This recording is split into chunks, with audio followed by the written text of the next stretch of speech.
Good morning, guys. Thank you for your presence, and there probably will be others who will join us in a few moments. However, I want to ask if there are questions, and I'm going to make an attempt to give an overview of what we did yesterday, what we spoke of yesterday, and with the hopes of our being able to put more understanding or make it even clearer to some of us who may are hearing it, but it's so new until it's hard for us to put it together in our thoughts. So, are there any questions?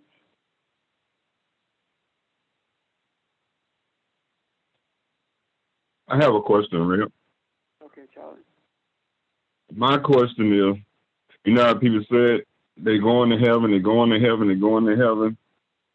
Now, you remember when Jesus was on the cross and this thief asked Jesus, told the other man that he didn't do no wrong, and then Jesus said, from this day, you will be in paradise. Now, what's the difference between those two, paradise and heaven? Uh, And why people say they're going to heaven when Jesus said the man going to be in paradise with him? okay. Now, I wish you had asked that last question first because that's the easy answer. The reason people say that is because that's what they've been told to say. However, the first part of your question speaks to the difference between paradise and heaven. Paradise is the word that was used in the Hebrew when it spoke of the garden being east of Eden. The idea of paradise is being where we were in beginning, and where we were in beginning was in the midst of the garden. And what that means is that we were in the midst of the garden, in a place where we could make choices between adhering to the principles of the tree of life or those of good and evil. So at this juncture, at the place where we are now, when Jesus speaks of being in paradise, he is talking about being at that place where we are able to follow the principles of the knowledge of life, rather, the principles that gives us an understanding of what life is, a spiritual understanding of what everything is about. Because right now, as we are in this earth, we are in the place of good and evil. We have equal opportunity to remain unripened as we do to become ripened. And for the most part, we have chosen to remain unripened. We have chosen to stay in that place that people refer to as the fall, rather than referencing it as the opportunity to become who we were created to be. Does that help you, sir? Yes, it did. Thank you. You're quite welcome. Anyone else?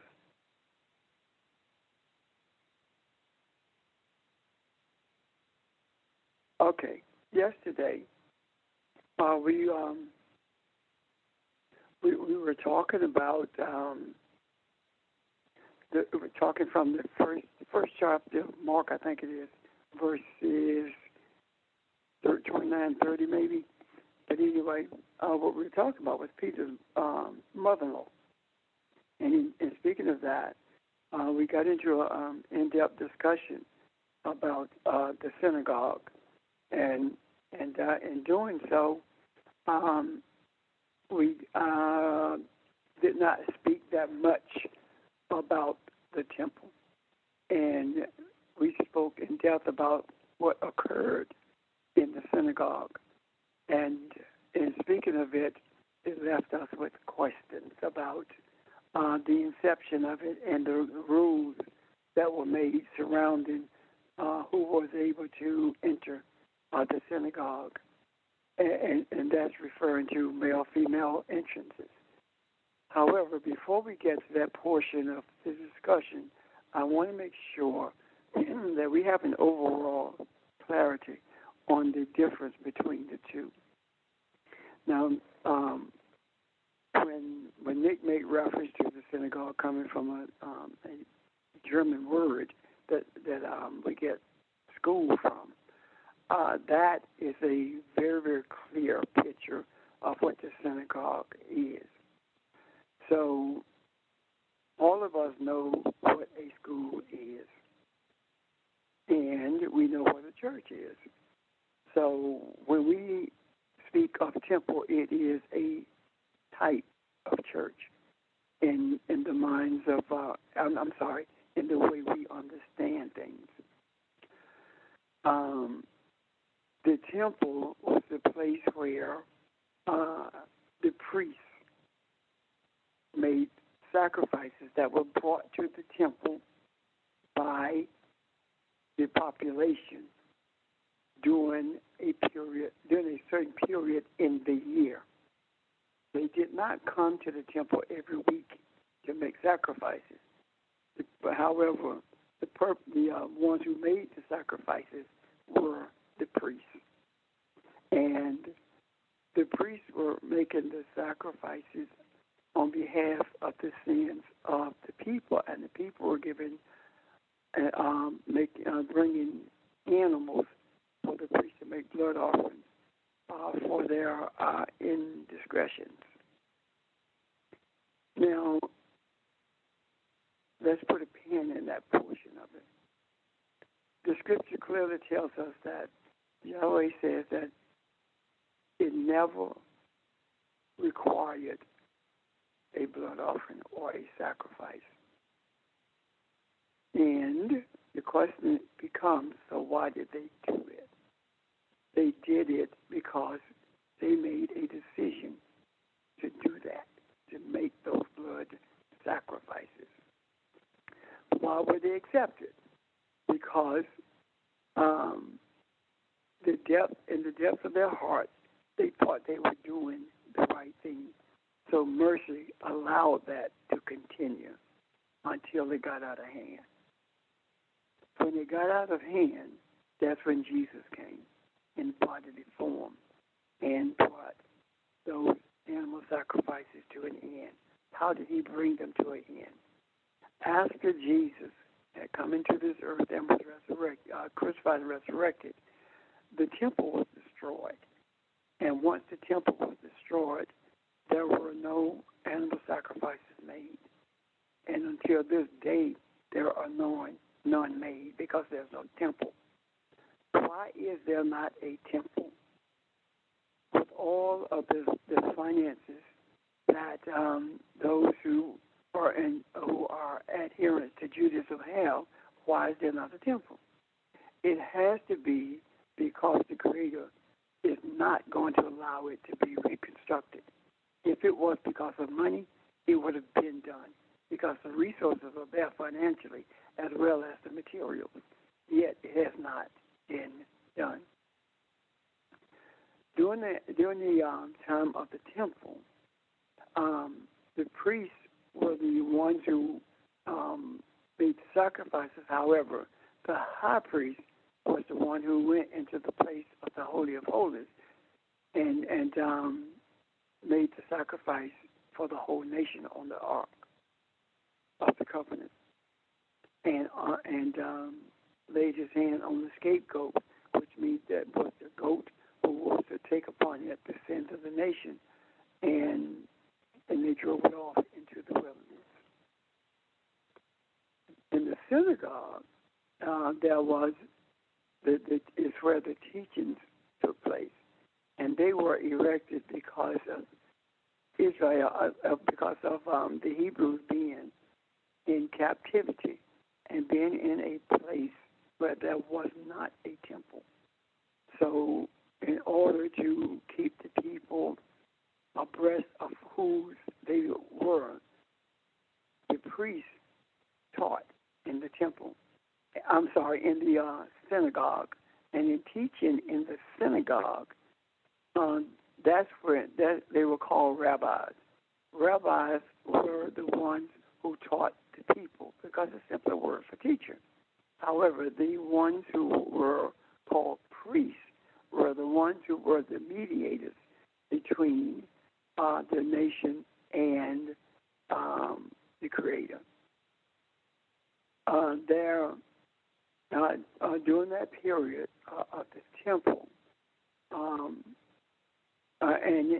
and the synagogue, for that matter, the only people who were allowed to come in during those early stages were those who were adherents to what was being taught by the priest.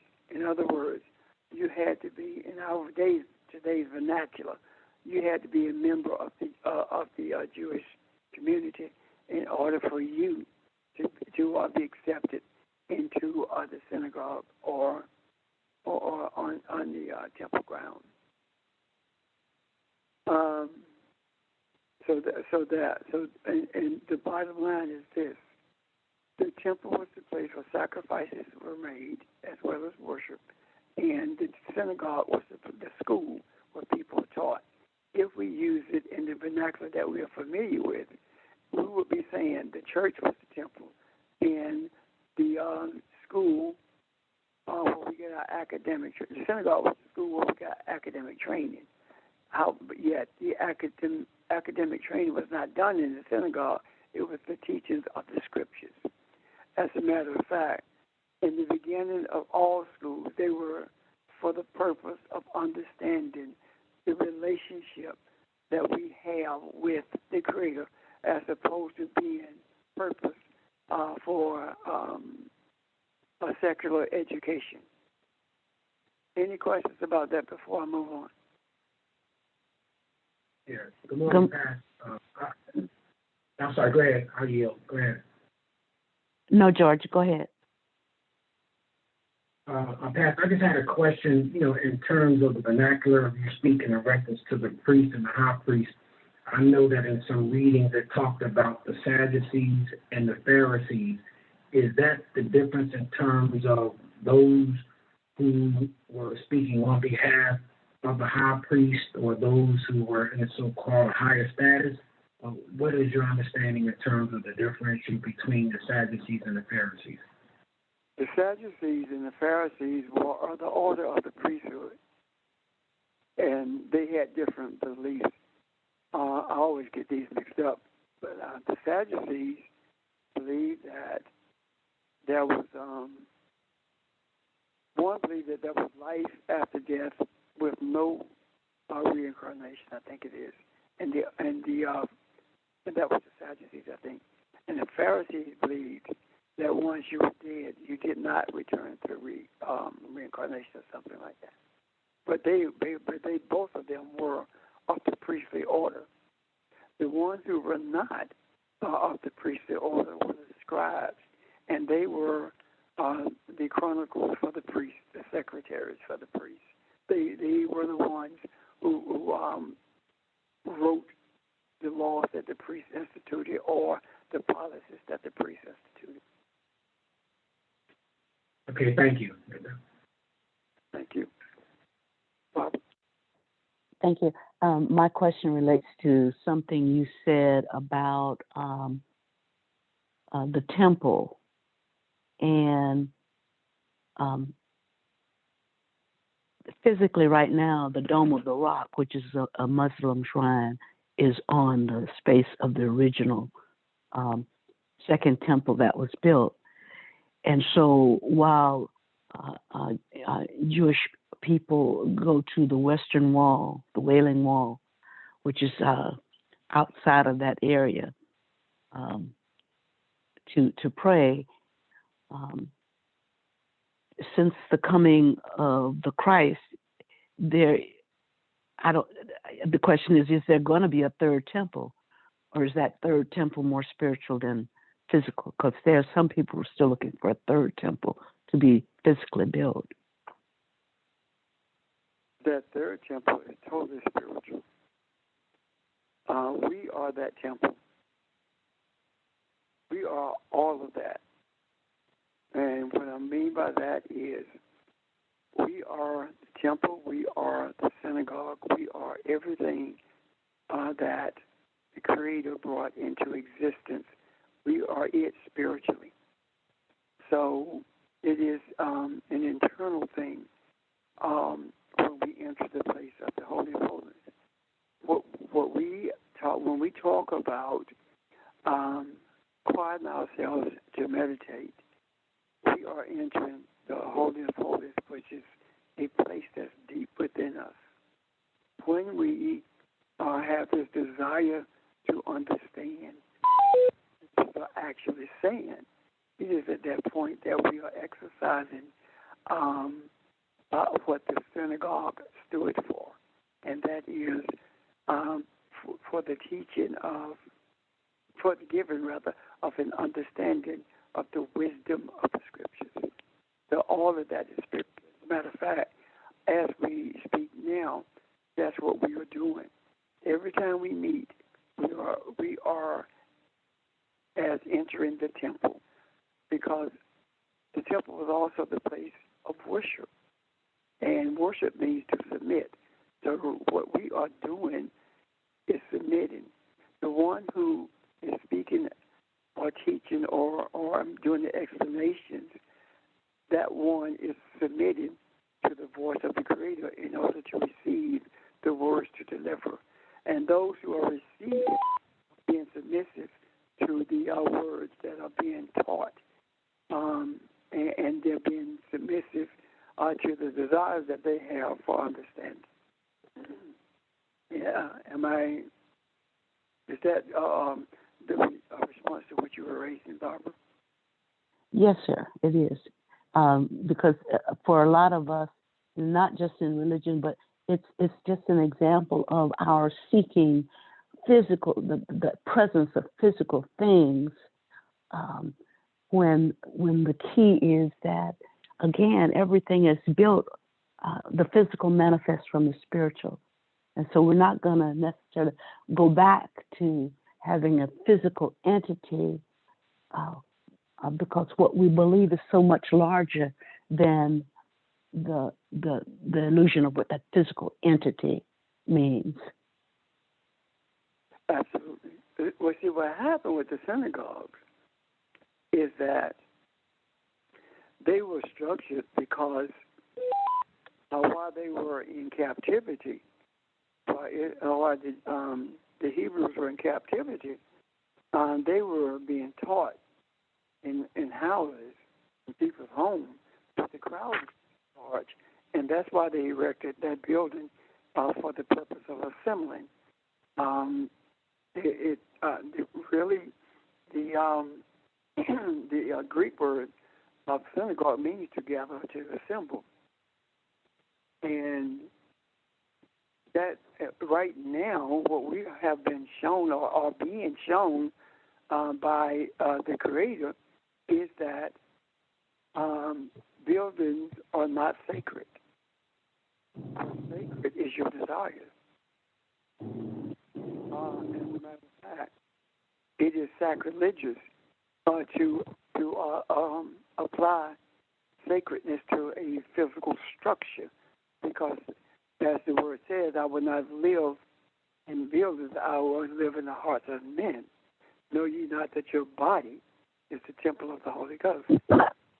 So even now, doing what we are doing in terms of being on the phones and on Zoom, we are actually being shown the depth of spirituality that is necessary in order for us to grasp an understanding of who we are and our purpose for being in this earth.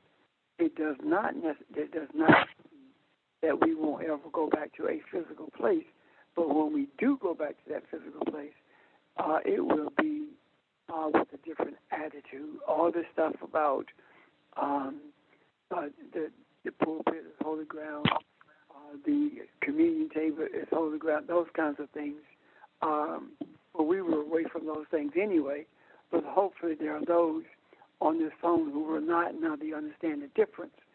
And by virtue of our having to do things the way we are doing them, it speaks volumes to other people who have gone back to these structures and now are beginning to see that these structures are just that, buildings. There is nothing sacred about them. There is nothing spiritual about them. They are simply a place of shelter for us to gather in larger numbers and interact with each other as humans and interact with each other on a spiritual basis as well.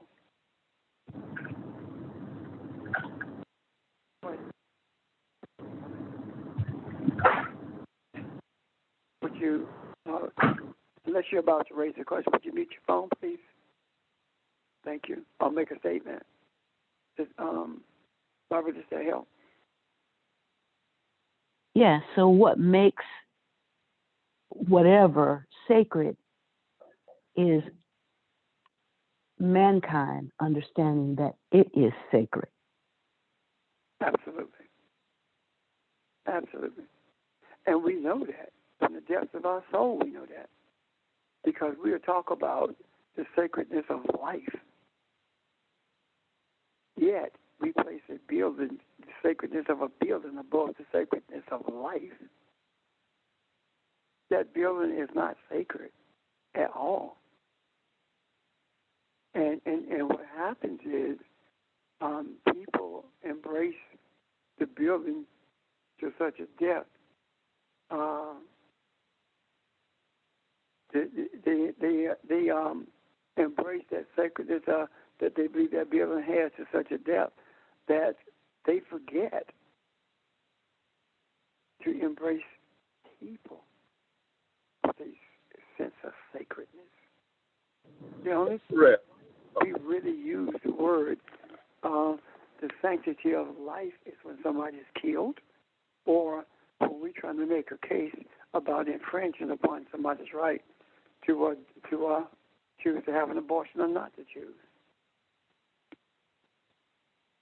Is someone about to say something? Yeah, I was going to ref, even more so than the building, always put more emphasis even on rituals too, and perception, like they said a little bit of way of life, but they put more emphasis on those things, on rituals and how something always should have been done versus the right way to do it. That last part, say it again. Even more emphasis on rituals and how things are done versus actually doing things the correct way or the right way or the way that it should be done. We do things just because of out of habit, and we turn it into like sacred events. And reality is we don't do things the way they should be done sometimes. Right. That's what you're absolutely right. That's what we've done. We made everything sacred except that which should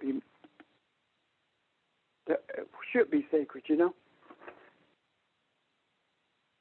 And so that's what all of this study has been about. All of the study up until now, even as we talked about the patriarchs and the matriarchs and what they did and how they did it, all of it brings us to the point of remembering and reminding us of who we are as Elohim in the earth realm, that we are sacred, and that all of the rituals that ST just talked about, we have to have compassion for those people, because the degree of rigidity in terms of belief in the rituals indicates the degree of freedom that people need to achieve, need to come to a knowledge of, and that we need to stand in the gap for as it relates to mankind. So the more rigid they are, the more we have to just be compassionate and stand in the gap and put in the macro the truth about the sacredness of the Elohim living as a human until they grasp that. Absolutely. As a matter of fact, if we cannot adhere to that, then the question becomes, are we true to what we say we are? Meaning that we must embrace the sacredness of those who are not capable of embracing their sacredness because of what they've been taught, and they're not capable. And capable is a bad word, choice of words. Who are not in a space where they can embrace that because of what they have been taught, and they will never be able to embrace it until we are able to teach them. And if we don't respect the sanctity of their lives and their unknown desires, then we are not being true to who we are. It is more imperative for us to recognize and to embrace the people who are in these religious settings and believe that that's all it is.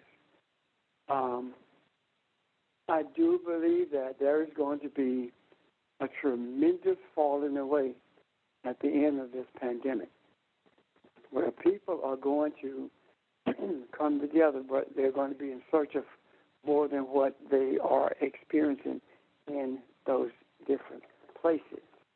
And one thing that will keep us grounded is for us to remember that they are no different than what we were before we followed the depth of our desires, before we were essentially chosen to do what we are doing, not for the benefit of us only, but for the benefit of humanity in totality. This is because if we do anything less than that, then that means that we are viewing this whole journey as one of popularity as opposed to one of deliverance. Is that clear enough? Do you understand what I'm making an effort to say? Yes. Any other questions or comments? Pastor, good morning. This is Kathy. I have a question. On yesterday, you spoke about Jesus saying, "Feed my sheep," and you talked about the three different meanings of when he said that, what that meant, and how that connects to, because in the past the priests were always men, and how now that opened up everything for everyone to become the quote-unquote high priest, to be able to atone for mankind and the sins of mankind, as well as creating space inside of yourself to grow spiritually and to understand what it means. So I guess my question is, would you go over that a little more and help us to recognize that even greater, even more important than being the high priest, we are Elohim, and what that means in conjunction with that, if that makes any sense. You understand what I'm asking? You're asking how does what Jesus said to Peter about feed my sheep relate to who we are as Elohim? Yes, because if I'm saying that correctly, that gave us the opportunity to recognize that we too are a part of a royal priesthood. But even beyond just a royal priesthood, we are Elohim.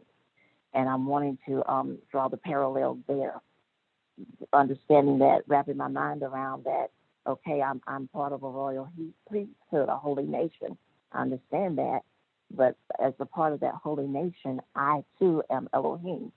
And so I wanted you to kind of open that up a little more, if you're understanding what I'm asking. I think I am. Let me make a response, and then if I'm not understanding, then you can point it out to me. Help me get through it, okay? Okay. When it comes to the understanding, first of all, let me back up to Jesus saying to Peter about feeding the sheep. That was stated to Peter. About when Jesus was talking to Peter about feeding the sheep, he said it 3 times: sheep, sheep, and lamb. The first one was a male sheep. The second one was female sheep in the Aramaic. The third one was the lamb, which is children. So what Jesus was actually saying is that you ought to feed everyone. You don't make exclusions. You do not exclude based upon gender. So, if when Jesus made that said that you're not excluding because of gender, that is one of the things that led me to doing a deep dive on Paul's attitude about what Jesus taught. Because Paul said if a woman wants to understand, let her ask her husband at home. Yet Jesus told Peter that everyone was to be taught, male, female, children, everyone, without exclusion. So, when we relegate someone to a position of subjugation based upon gender or for any other reason, it is antithetical. It is not what was being taught in the scriptures. Priesthood. If you think about it, there is no reference to the royal priesthood when the priests are spoken of in the Old Testament or in the New Testament. Is spoken of in reference to those who embrace what was taught by Jesus, or embrace what the principles are, the kingdom principles are. Why royal priesthood? Royal priesthood speaks to a type of priesthood that is beyond the physical priesthood. It speaks to a priesthood that cannot be subverted, a type of priesthood that cannot be passed from one generation to another, a type of priesthood that cannot be denied. This is totally a spiritual priesthood. And by virtue of it being a spiritual priesthood, it says that everyone who understands this principle has an obligation to minister to in a spiritual way to everyone with whom they come in contact. And that ministering to everyone with whom they come in contact is not necessarily a ministering by teaching verbally or by quoting, definitely not by quoting scripture, because you can't quote the scripture. You are quoting a translation of it. So it's definitely not that. Ministering is your attitude. Ministering is your desire to reach out and help someone. Ministering is forgiveness. Ministering is mercy. All of these principles is what ministering is talking about. Ministering is, and I'm probably going to burst some people's bubbles. Ministering is not going to somebody's house to serve them communion. Ministering is not going to somebody's house to collect the tithe. That's what the temple police did. Ministering deals with what you can do to enhance the life of someone and their understanding of who they are. There is no enhancement in someone's life serving them communion. There is no enhancement in someone's life going to being the temple police collecting tithes. So this whole priesthood is about the enhancement of the spiritual understanding of everyone with whom you come in contact. And the best way to minister to anyone is how you are in their presence. Because the thing that makes that gives a physical, the thing that gives a space in this physical world, sacredness is your presence. The sacredness is not the place, it is your presence. So that's the best way you can minister to someone as a part of the royal priesthood. So as we are now, we are beginning to see something, to express something that we have not seen ever in this earth through our physical eyes since Jesus. And that is those who are teaching recognize that they, let me put it this way, let me bring it closer to home. Those of us who recognize that we are teachers understand that there is no chief teacher, there is no inferior teacher. We are teachers. And we who are teachers are just one teacher. Because it takes all of us to make one teacher. We are simply one piece of the puzzle as a teacher. And when the puzzle is complete, it is a puzzle that is reflective of the responsibilities of the priest in a spiritual place. Am I all over the place, or am I responding to what you were asking, Kathy? You are responding, but I'm still wanting clarity on being the royal priesthood or being the spiritual priest, Elohim, one and the same, right? They if I'm are saying one it correctly. Yes. Okay, that's what I wanted to hear you say. Elohim is who we are, right? Mm-hmm. The priest is the priesthood is what we do. That's how we function. When I say we are part of the royal priesthood, that means that there is no such thing as a total priesthood in an individual. Got me? Yes. So, that makes sense. Thank you. Okay, and you can't be a part of the priesthood if you don't know who you are. You have to embrace the reality that you are Elohim, and it is at that point you begin to carry out the functions of the priesthood.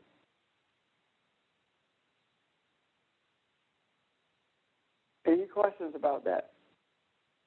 Or are there any questions about anything that has been said before I go to another portion? What I wanted to bring some clarity to today. That question you raised, Kathy, actually took me into that. But there's one other thing I wanted to say, and that is when we look at, is someone about to ask a question? Yes, this is Vermel. Uh-huh. My question is, did I understand you when you said once you know you are Elohim, that you are part of the priest? I said once you are aware that, embrace rather, that you are Elohim, Mm-hmm. and you do your priestly responsibility, or you take your priestly responsibilities serious. That's when you do them. You can't do that. If you think that you are a priest because you were ordained to be a preacher, if you think you're a priest because you were born into a priestly family, then you're sadly mistaken. So are the priestly duties the concepts that we've learned, that we're learning, that they teach, that we would teach it once we become? The best way you teach is by how you live in somebody's presence. Right, okay, all right. Now, let me give you an example. Okay. Your mama and your daddy owns a garage. They repair cars. Right. To their child. That doesn't mean that you can repair a car. True. Once you embrace, you go through the steps of learning how to fix the car, and you get to the point where you realize that you are a mechanic. Now, what do? You start fixing cars, right? But if you don't believe that you are a mechanic, then you don't believe you can fix the car. True. I got it. So if I believe that I'm Elohim, then I know I can do what Elohim does. And what does Elohim do? Elohim ministers in a spiritual manner to others so that they can come to a realization as to who they are, as opposed to being a member of the church. You come to a realization that church membership has nothing to do with how you minister as Elohim. The church membership has nothing to do with the priesthood. And that gives me a segue into the next thing I want to say. If the laws of the Elohim, Yahweh had given, if those laws, those commandments, those dictums, if they were being adhered to, then Jesus would not have had to come into the earth. Why did Jesus come into the earth? Jesus came into the earth because the preachers had written Baptist doctrine and Methodist, what they call it, Methodist, discipline. That's what the priests had done. They had written Leviticus. They had written all of these laws and put these burdens on the people that were never intended to be there. They had separated the females from the general population and were treated them as though they were servants as opposed to humans. The priests were no different than the preachers are today. The idea of bringing sacrifices that were not required is no different than imposing an assessment that's above and beyond tithe and offering and lying about it, telling people that your revival assessment, your anniversary assessment, this is your offering. No, your offering is what you offer, as opposed to what you are commanded to or required to render as an offering. If you are offering something, then that means you don't have to offer it if you choose not to. And if you are offering something and someone is telling you how much it is you must offer, that is not an offering. That is a requirement. This is no different than what the priest was doing. Tithe is the only thing that's given a value, 10% off. Offering is not.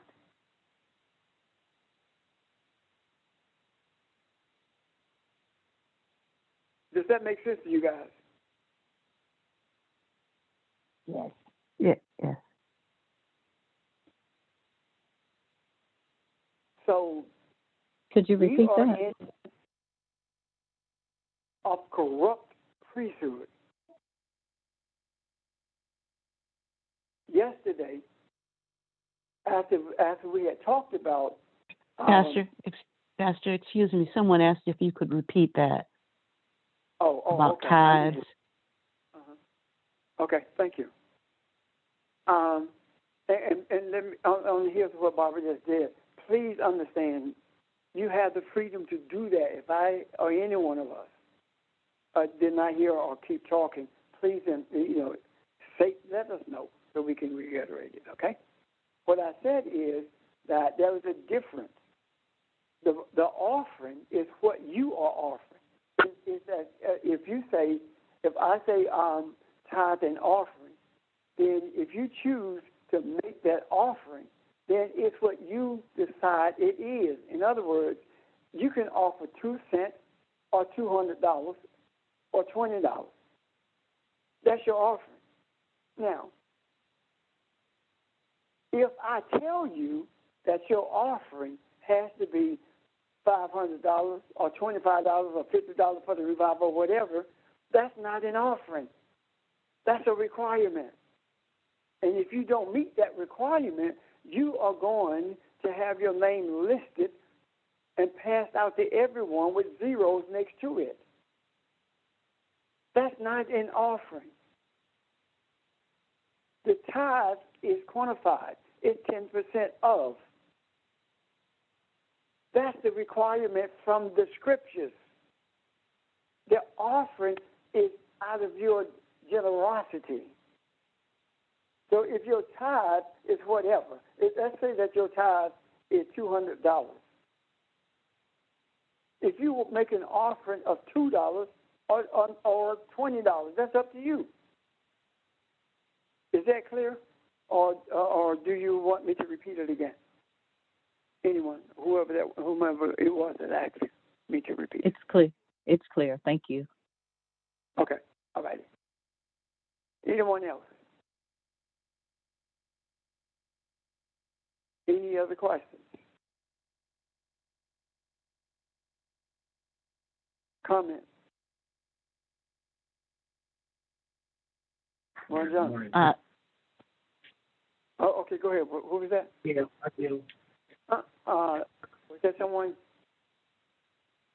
speaking before George or after? Okay. George?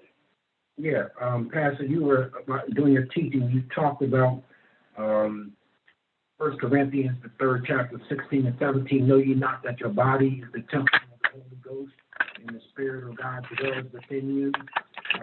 Can you just elaborate on that a little bit, more in terms of us being Elohim, but related to the temple? Okay. Your bodies are the temple of the Shekinah. The Shekinah is the feminine aspect of the Creator, right? Which means that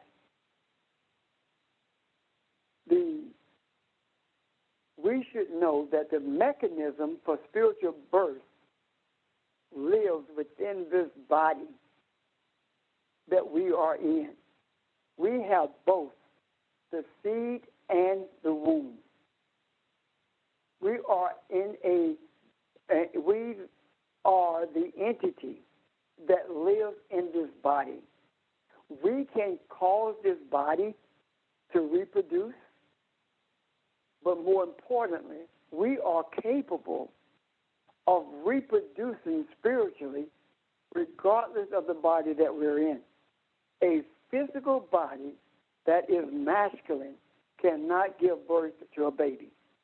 However, the spiritual entity that lives in that body can birth as well as inseminate for the purpose of birth. It can impregnate and it can deliver, or it can give birth. Right now, George asked the question. The question that George asked is the seed. It that impregnated the entity of spirituality in this masculine body. And by the impregnation of that spiritual seed, the womb in the spiritual that lives in the physical body, which is spiritual, brings about the birth of an understanding. So regardless of of the body type that we have, be it masculine or feminine or both, we have the spiritual ability to impregnate as well as to give birth. Is that what you were asking, George? Yes, it was, Pastor. Yes. Thank you. Anyone need further clarity on that? Or you have another question or comment about that?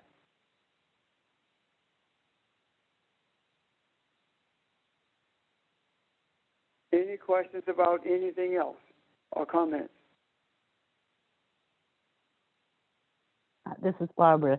The question that I asked yesterday related to what was the role of the feminine in the synagogue of old, biblical times. And in looking at it, what I found was there was no difference. There was no division. Women attended as well as men. Now, women did have some constraints that related to, okay, they were not required to participate in a timely way in certain rituals because, for instance, they had to prepare the meal or they had to nurse their children or whatever. But those are the only reasons they were not tied into a physical requirement to do certain things. But they were not separated. Women were intricately involved in the spiritual community at the time. It was only later on, after maybe the first century Common Era or first through fourth century, that things began to get more specific in terms of the requirements for women. And they started having constraints. There could not be assembly unless there was a body of 10 adults who were men. There were certain things could not be done. You could not call yourself a body of worshipers unless this was all kinds of things that occurred. So by the time Jesus came on the scene, some of that stuff had become so rigid that it appeared that he was shattering glass ceilings every which way. But in reality, women had more of a participation in the spiritual community before Jesus' time. So he was simply ushering back in this concept that there is no difference between women and men from a spiritual perspective. He was just trying to show physically a spiritual concept, if that resonates. It does indeed. So Jesus came, again, as you were saying, to rightly interpret the law because of what had taken place. And that is the reason that at every turn, what was Jesus doing? Jesus was talking to the woman at the well, who was an outcast in her community.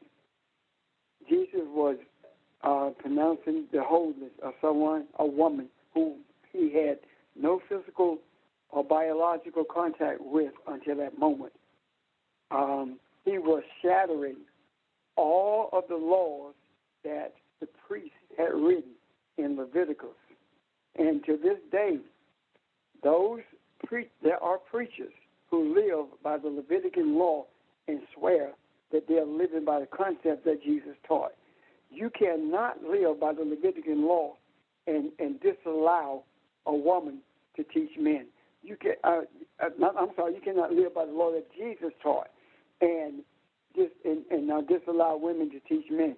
You cannot live by the law that Jesus taught, that Jesus interpreted, and dislike or castigate homosexuals. You cannot live by what Jesus taught and say that I'm the man in the house, the woman does what I say. You can't do that, which says that Paul's writing in many, many ways was totally the opposite of what Jesus taught. And the reality of it is Jesus came for the specific purpose of righting the wrongs that the priests had made. And we are brought into this place where we are as teachers, as leaders, as students, for the express purpose of making sure that the laws are not based upon gender in their enforcement. The other thing is this. When we look at this question of abortion, it is totally something that Jesus would be teaching against. Why? Because nowhere will you find in the teachings of Jesus where anyone was given the right to make a decision about forcing someone to do something against their will, whether it was going to the temple, synagogue, or whatever. You could not do that. Jesus clearly taught us that it is antithetical. It is against everything that he stood for, everything that he taught. For us to make a decision that we have the right to impose upon people those things that we determine are right for them, as opposed to them being taught as to who they are and making the decision on their own. Right now, the laws that are on the books that were limiting to females are the same laws that were limiting on the basis of race. Let me give you an example. In this nation, after the war, African men could vote, but white women could not vote. White women could not vote until 1920. And this is the thing. White women do not understand that to this day, they are still the property of those men who did not give them the right to vote. They thought of them as less than the property of the African man. They were simply pleasure items. If they felt that if they had any respect for the woman by their side, with as much as they despised the African, as much as they despised the one who was enslaved, they gave the one who was enslaved the right to vote before they gave it to that woman by their side. What does that say? I was talking with Craig, and one of the things he said is that white women don't understand that their rights are inextricably tied to the rights of the African. As a matter of fact, they are treated when it comes to policy differently. So all I'm saying is this. Everything that Jesus taught was geared towards ending two things, if nothing else: racism and misogyny. We have to see these things for what they really are, as opposed to what we have been told they are. Does that make sense?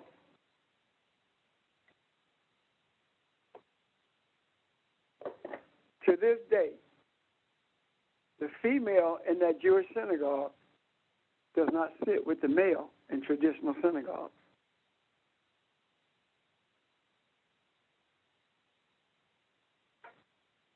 So, again, what Barbara has stated to us speaks loudly the reason we have to be cautious when we read the works of Paul. We have to be cautious when we adhere to the teachings of the church, especially when it comes to men and women. It has not been that long that in the African Christian church that men were able to, that females were able to preach, or that they were given a right to preach. So what I'm saying, in essence, is we are on to something here. And keep in mind that this entire discussion had its inception with an effort to understand why is it that it was Peter's mother-in-law as opposed to mother, wife, daughter, etc. That's where it started. From that, what we have been shown is a clear understanding, or a clearer understanding, of the temple, of the synagogue, their purposes, of the priesthood, and their limitations in terms of how they were to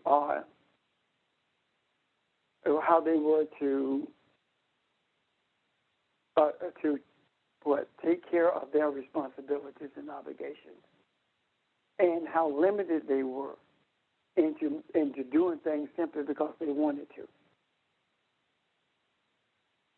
How dangerous it is for men to think that it is okay for them to make decisions about spiritual things, about the scriptures, simply because it gives them an advantage, as opposed to understanding that the scriptures are not designed to give anyone an advantage.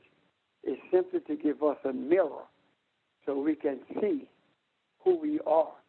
And the advantage is for all of us, because we cease to be animalistic in thought and recognize that we are human. We are Elohim, having a physical experience. Questions or comments? Pastor Ron, I just wanted to add something to what has been said, what Barbara was saying. Not only were women allowed in and to do the same things that men could do, it was alluded to in one of my studies looking at this, that there were actually women rabbis, or priests, rather, before Jesus' time. And by Jesus' time, that had changed. So as you look at this, and you alluded to as well about the separation, progressively things have gotten worse as far as genders are concerned in the synagogue. The other thing that I think is worth pointing out is Samaritans as well had synagogues. As a matter of fact, the Samaritans had synagogues before the Jews did. The Samaritans, the people I'm calling Samaritans, were those people that were mixed race, who were part of the Jewish people or Israeli people, but they were mixed with other races because of the exile and the intermarrying. So they too had, but their religion wasn't quite the same. They only followed the Torah, which was the 5 books of the Bible, and the only temple that they recognized was the tabernacle, or the temple or coming out of Egypt. So they were slightly different, but they had the first synagogues, or before the Jews did anyway. So I just thought that was worth pointing out. I'm wondering too, though, if you look at something here, something that we alluded to yesterday, and I maybe not just looking at it from a gender perspective. I think what takes place here is Jesus redefines what a synagogue is and what it's supposed to do. And it was interesting, ST's talking about the rituals and your definition of what you went into ministering to people. If you go down here in these verses into verse 33, and it said, and the whole city had gathered at the door. Is he saying here that this house had become the synagogue? This house had become the gathering place. This house had become the place where people were coming for healing and more than that. So if you look back at this, maybe one of the things they're saying is that James and John and Simon being Cephas, being Peter, and his brother Andrew with his origin of his name, maybe he's saying what this is saying is that Galilee at this time was made up of different groups of people. It was primarily governed and ruled by or influenced by the Greeks and the Romans, but you had several other groups of people. This is a district. It's not just a town. So this is a part of Capernaum and other cities that were in Galilee. So all of these people became one. Every man, woman, and child came to this new synagogue. And the new synagogue, the new house that they come to, is us. It is man. It is saying that the human, and this is kind of a supposition, I guess, that the old synagogue, as you guys said, was a place of rituals and doing what was lawfully or dutiful for you to feel better about your relationship with God, but it did not cost anything. It did not take you anywhere. But the journey here, because of their trust, takes them even further. And it said, the whole city had gathered at the door, and he healed them. Now, the funny thing that I looked at here, there is a reference. I'll give you the website later if you desire it. But it talks about the difference between being healed and being cured, and those words were used interchangeably. But it is saying that this should have been cured instead of healed.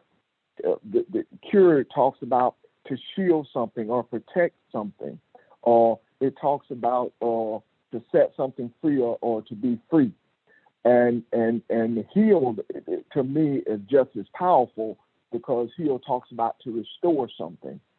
So when you look at it, even if both of those things are being done here, this is talking not just we think of healing as a physical thing, but this is a spiritual. These demons are not physical here. These are any thoughts or any adverse thing that you're dealing with that takes you away from recognizing who you are, or seeing or yourself as Elohim, or seeing what truth is all about. So could this be that the house, being us, he redefines the synagogue, he redefines the purpose, he redefines who he's talking to, and which is inclusive of everyone, including both genders, and it also kind of opens it up to look at this whole thing and take a different look at what a synagogue maybe was designed to be, or what the human, being Jesus, redesigned it to be. And I said a lot, but I hope if you have any questions or comments, so that makes sense to you. Ron, I hear what you're saying, because the synagogue was the place for healing. It was a place that was used as a town hall. It was a place that was used for charity, social welfare, all of those things. And so it was more than just a place.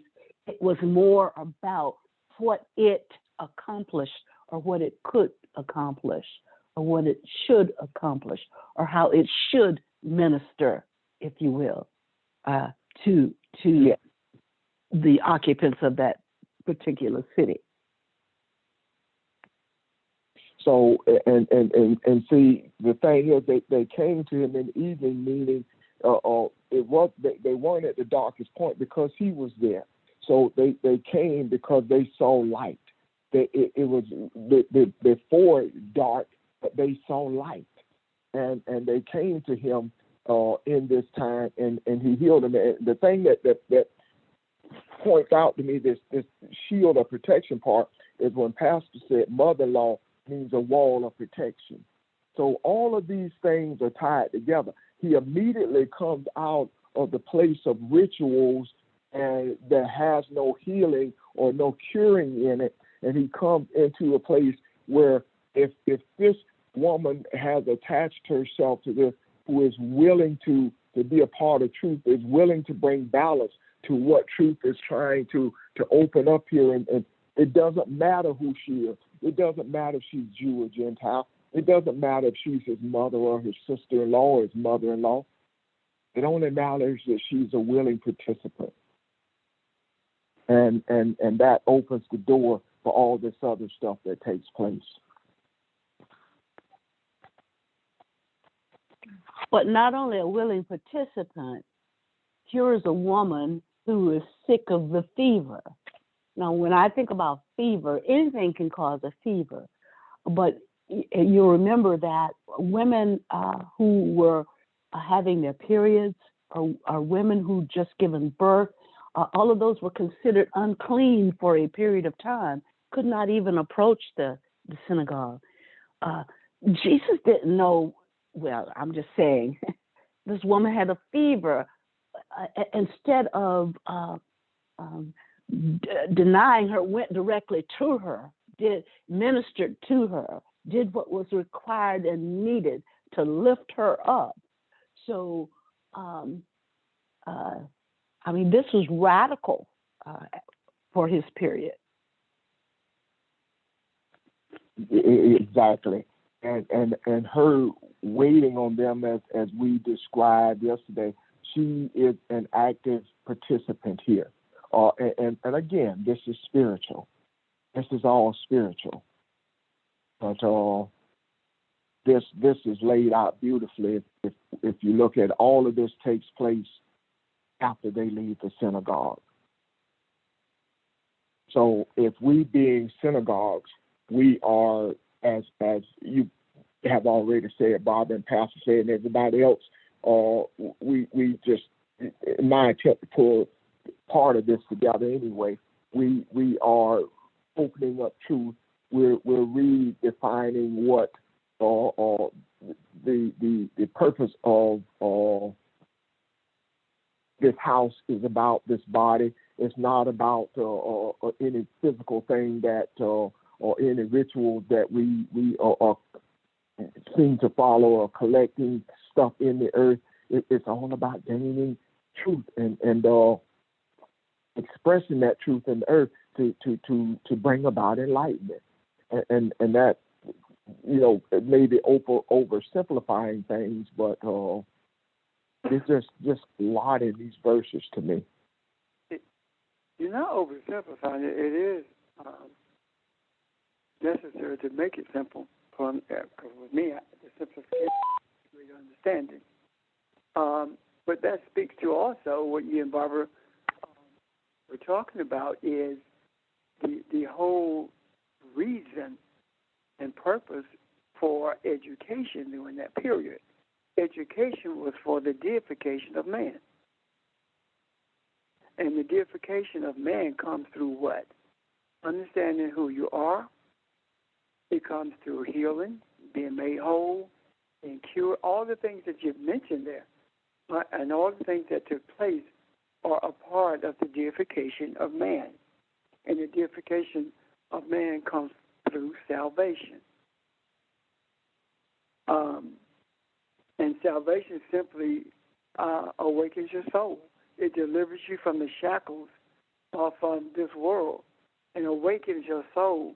And when the soul is awakened, deification does not necessarily take place, but you become aware that you are a deity. And when you become aware that you are a deity, that is when the material mind ceases to control the material body.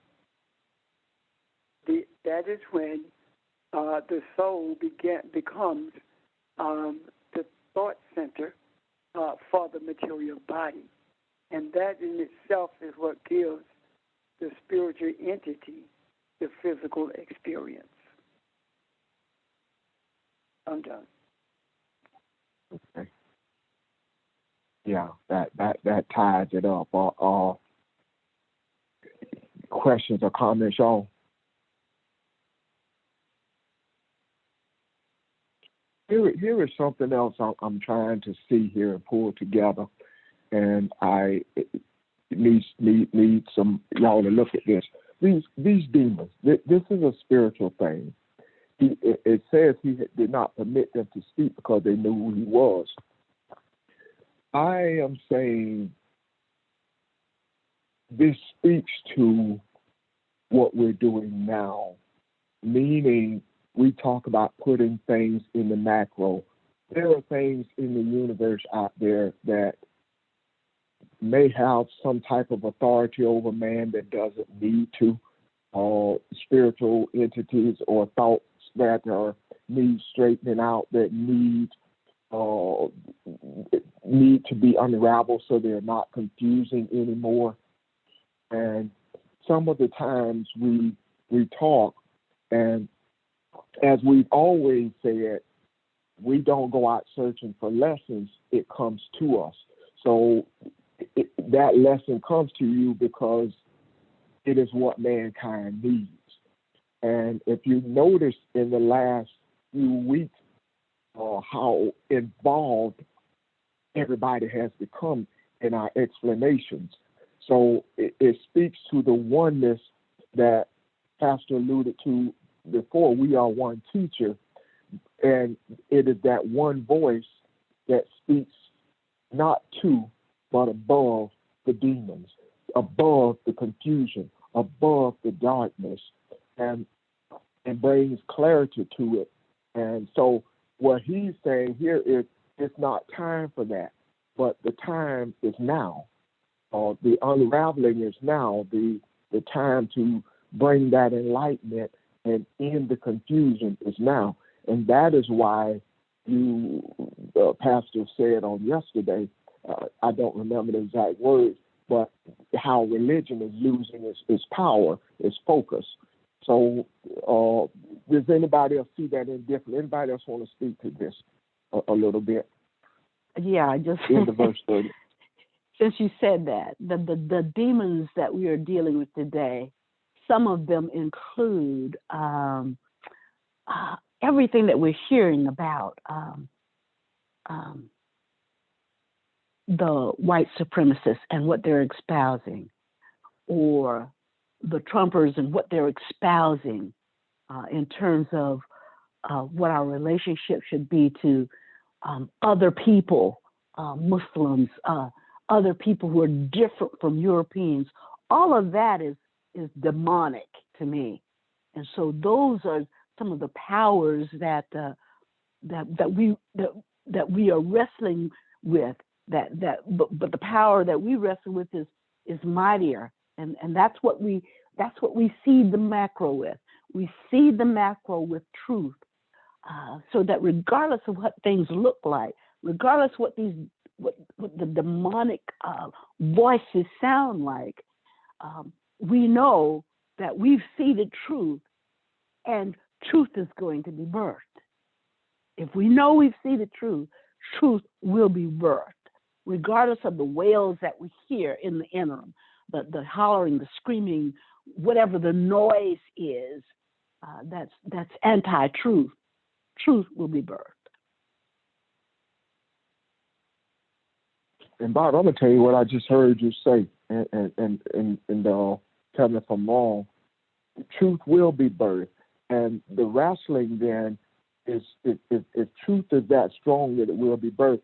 The wrestling isn't so much those demonic things that you talked about, because those are not as powerful. The energy there is not as powerful. The wrestling is our belief in who we are, our own beliefs, and that we have the power to do this, our own vision of who we are, and whether or not we do have the authority or the power to do it. That is more of the wrestling than with the demons, because once that recognition is made, yes, once you make that recognition and you proclaim that, and you see that, and you recognize it, and you walk in it, then the battle that you're talking about is already done, because that is not an equal power to the light.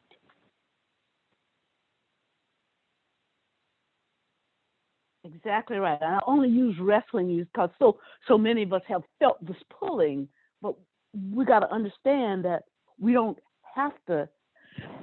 Excuse me. As long as we know the truth of it, you're exactly right. Once we know who we are, we just see this as for what it really is.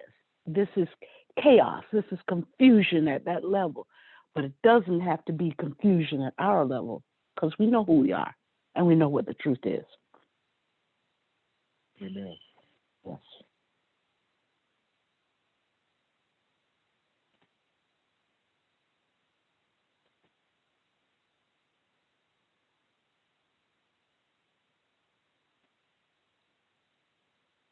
You got it, son.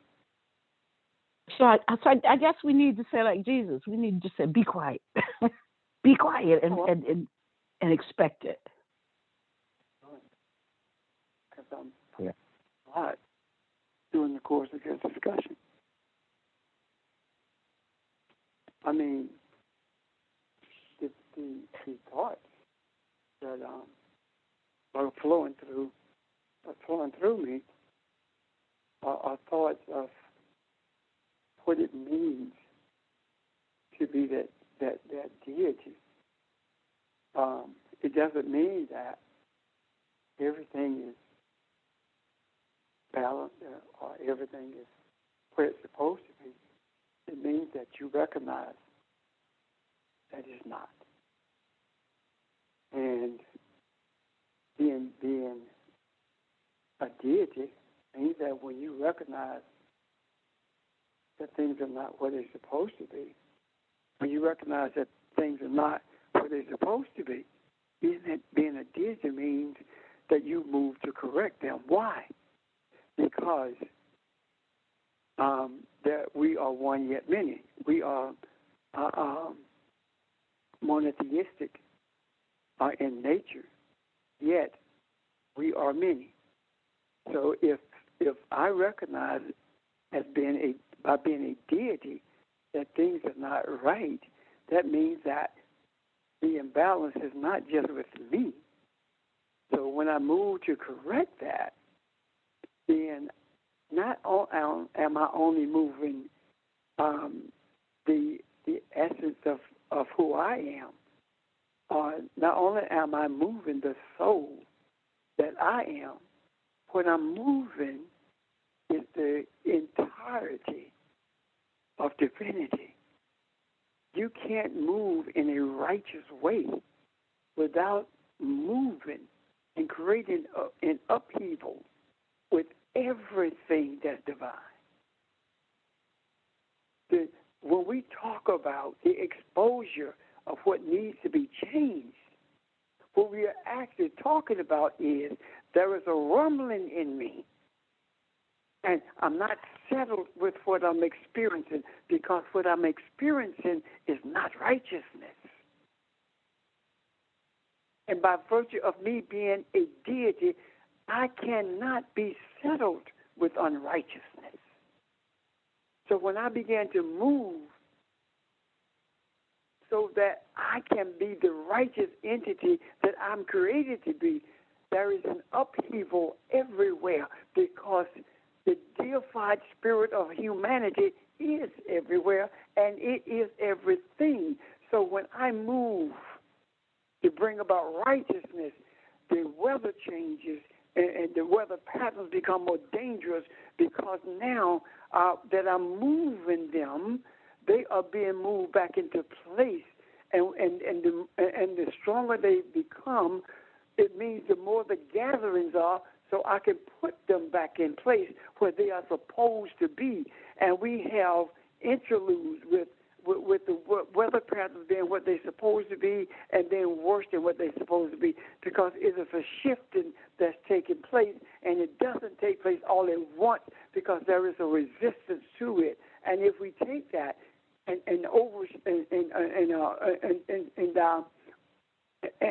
look at it from the perspective of humanity, that is why everything is in an upheaval now.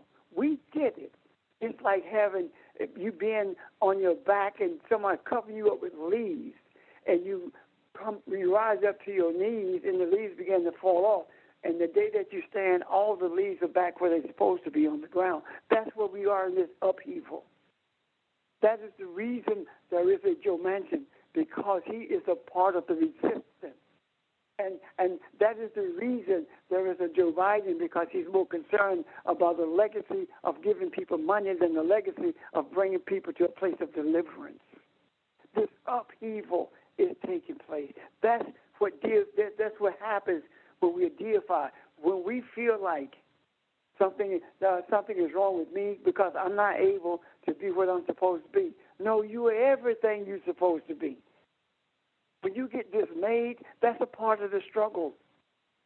When you feel like that there is no end coming to this, that's a part of the struggle. It's okay to feel that. That's a part of the struggle, because you cannot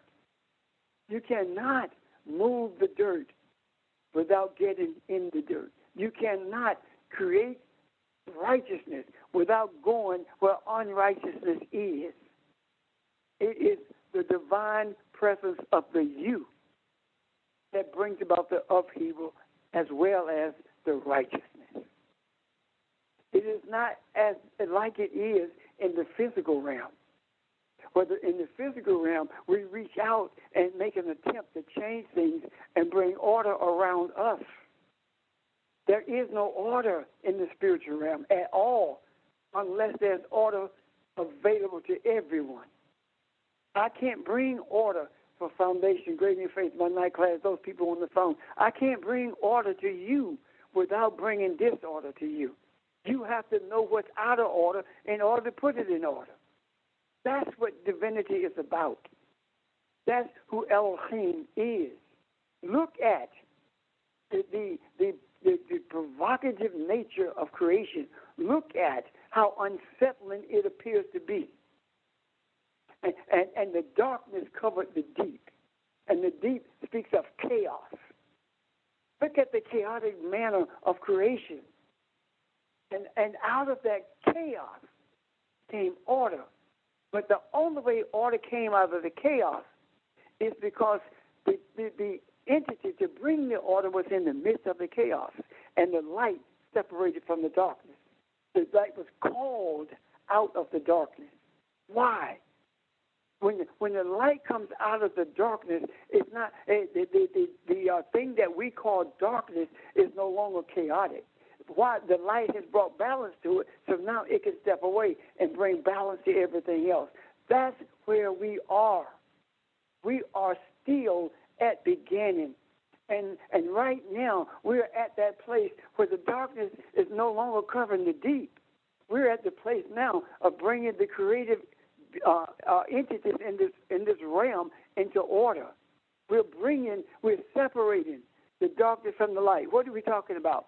We are bringing understanding to the darkness of the wisdom that we could not see, and in doing so, we are making sure that everyone is benefiting from it by virtue of having the sun to give light and life to the earth, and the moon to give balance to the feminine energy in the earth.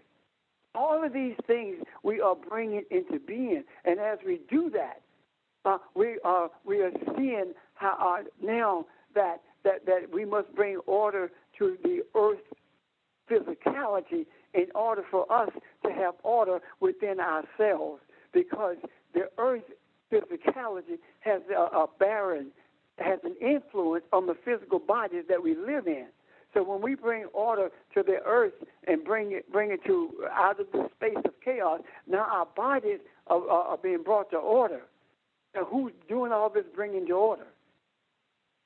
It is the entity of deity that recognizes what it is that bring order to the earth and then bring order to the body, and then it is in order itself. That's where we are. Does that make sense? Yes. It really Yes, sir, it resonates does. at a deep level. All of this comes because we recognize, embrace, and we revere the birth canal. We revere the birth canal. We understand. Without a Sarah or Rebecca, without a Hagar, without a Ruth, without a Jezebel even, there is no balance because we don't know what's in balance. I'm done.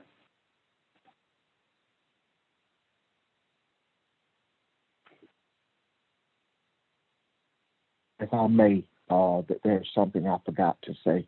I was kind of got carried away with something back to healing and curing, and how those two things work together. Healing deals with restoring something to its original state, and curing, as we talked about to shield or protect and to set something free. It's the setting free, though, portion of that creates space.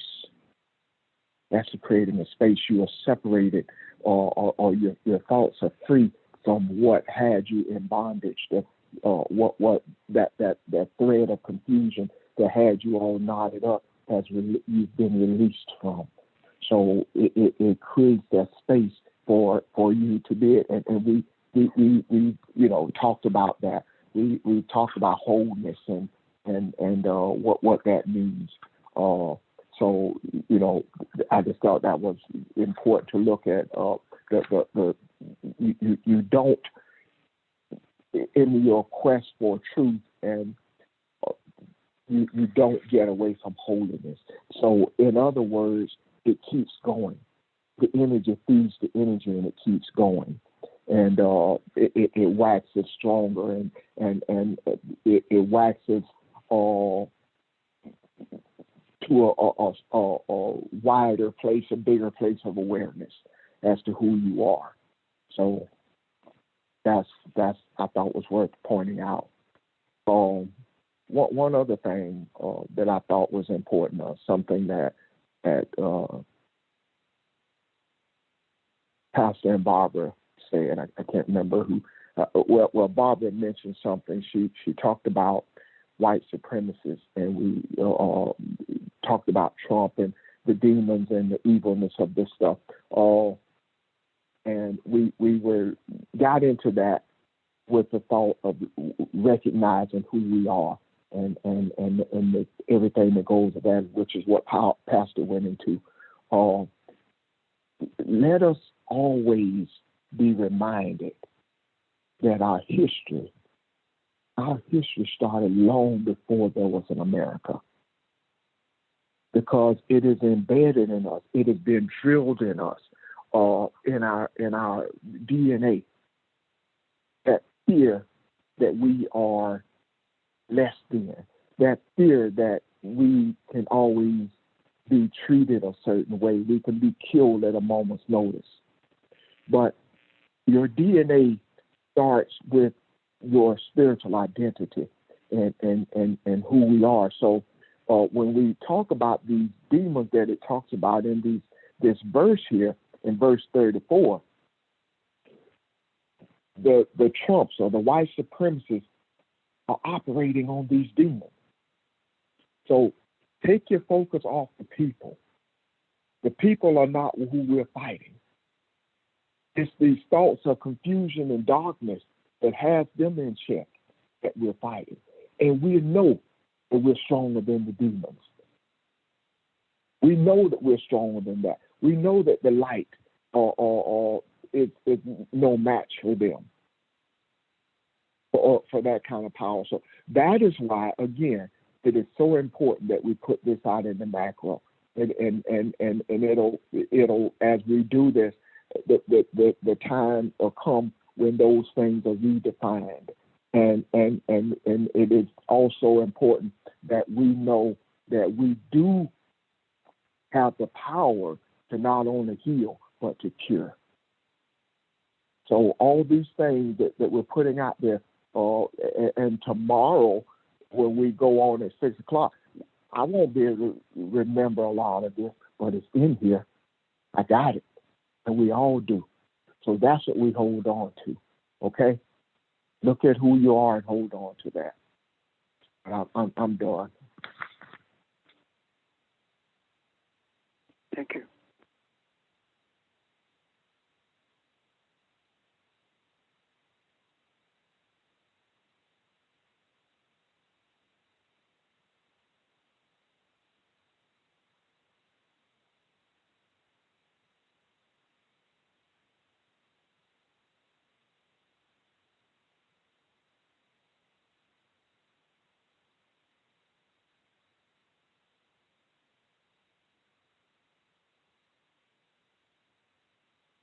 Are there comment?